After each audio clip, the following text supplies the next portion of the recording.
This video demonstrates how to make an iPad and shield. Wash your hands and don PPE.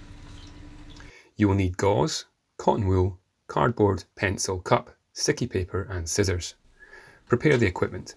For the iPad, spread a cotton wool ball into an oval shape about 5 to 6 centimetres wide.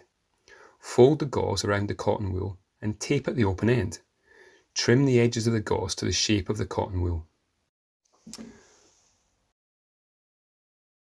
For the shield, find some clean cardboard. Reusing medical packaging works well.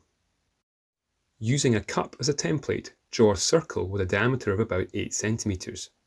Cut out the circle, then make a cut from the edge to the centre. Curve the card into a cone and secure with sticky tape.